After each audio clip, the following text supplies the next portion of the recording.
Mark Twain Selected Works. Goldsmith's Friend Abroad Again. Part 4. Letter 7. San Francisco, 18. Dear Ching Fu, I was glad enough when my case came up. An hour's experience had made me as tired of the police court as of the dungeon.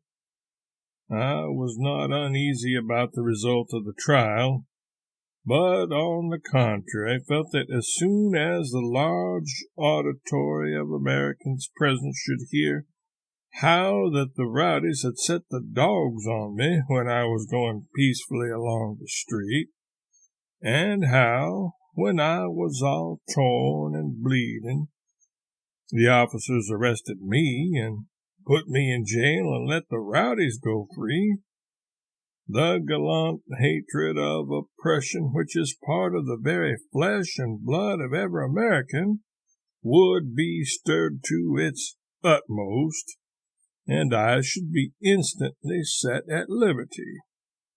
In truth, I began to fear for the other side. There, in full view, stood the ruffians who had misused me, and I began to fear that in the first burst of generous anger occasioned by the revealment of what they had done, they might be harshly handled and possibly even banished the country as having dishonored her and being no longer worthy to remain upon her sacred soil. The official interpreter of the court asked my name and then spoke it aloud so that all could hear. Supposing that all was now ready, I cleared my throat and began, in Chinese because of my imperfect English. Hear, O high and mighty Mandarin, and believe. As I went about my peaceful business in the street, behold, certain men set a dog on me, and silence! It was the judge that spoke. The interpreter whispered to me that I must keep perfectly still. He said that no statement would be received from me. I must only talk through my lawyer. I had no lawyer. In the early morning, a police court lawyer, termed in the higher circles of society a shyster, had come into our den in the prison and offered his services to me, but I had been obliged to go without them because I could not pay in advance or give security. I told the interpreter how the matter stood. He said I must take my chances on the witnesses then. I glanced around, and my failing confidence revived. Call those 4 Chinamen yonder, I said. They saw it all. I remember their faces perfectly. They will prove that the white men set the dog on me when I was not harming them. That won't work, said he. In this country, white men can testify against Chinamen all they want to, but Chinamen ain't allowed to testify against white men. What a chill went through me, and then I felt the indignant blood rise to my cheek at this libel upon the home of the oppressed, where all men are free and equal, perfectly equal, perfectly free, and perfectly equal. I despised this Chinese-speaking Spaniard for his mean slander of the land that was sheltering and feeding him. I sorely wanted to sear his eyes with that sentence from the great and good American Declaration of Independence, which we have copied in letters of gold in China, and keep hung up over our family altars and in our temples. I mean the one about all men being created free and equal. But woe is me, Ching Fu, the man was right. He was right after all. There were my witnesses, but I could not use them. But now came a new hope. I saw my white friend come in, and I felt that he had come there purposely to help me.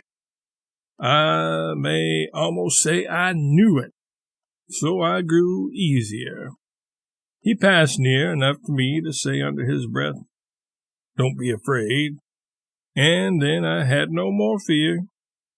But presently the rioters recognized him and began to scowl at him in no friendly way, and to make threatening signs at him. The two officers that arrested me fixed their eyes steadily on his. He bore it well, but gave in presently and dropped his eyes. They still gazed at his eyebrows, and every time he raised his eyes he encountered their winkless stare, until after a minute or two he ceased to lift his head at all. The judge had been given some instructions privately to someone for a little while, but now he was ready to resume business.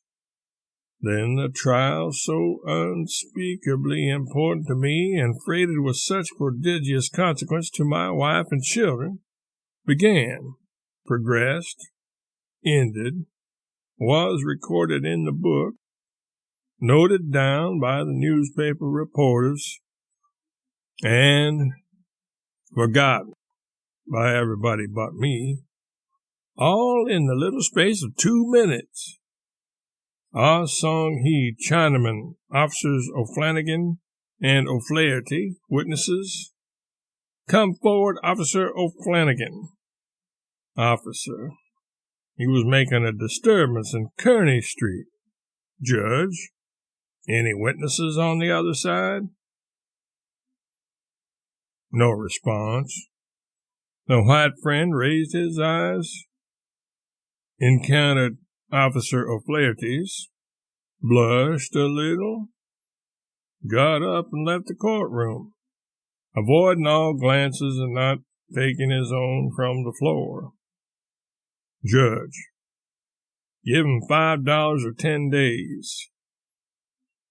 In my desolation, there was a glad surprise in the words, but it passed away when I found that he only meant that I was to be fined $5 or imprisoned 10 days longer in default of it.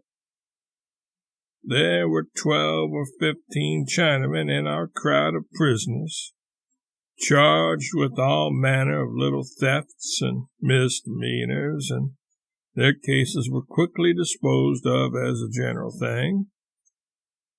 When the charge came from a policeman or other white man, he made a statement, and that was the end of it. Unless the Chinaman's lawyer could find some white person to testify in his client's behalf, for neither the accused Chinaman nor his countrymen being allowed to say anything, the statement of the officers or other white person was amply sufficient to convict.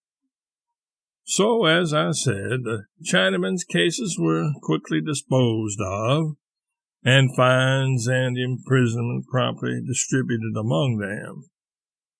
In one or two of the cases, the charges against Chinamen were brought by Chinamen themselves, and in those cases Chinamen testified against Chinamen through the interpreter, but the fixed rule of the court being that the preponderance of testimony in such cases should determine the prisoner's guilt or innocence, and there being nothing very binding about an oath administered to the lower orders of our people without the ancient solemnity of cutting off a chicken's head and burning some yellow paper at the same time, the interested parties naturally drum up a cloud of witnesses who are cheerfully willing to give evidence without ever knowing anything about the matter in hand.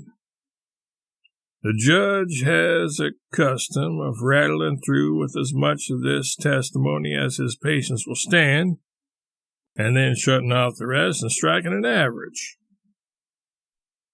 By noon, all the business of the court was finished, and then several of us who had not fared well were remanded to prison. The judge went home, the lawyers, the Officers and spectators departed their several ways, and left the uncomely courtroom to silence, solitude, and Stiggers, the newspaper reporter, which latter would now write up his items, said an ancient Chinaman to me, in which he would praise all the policemen indiscriminately and abuse the Chinamen and dead people. Ah Song He.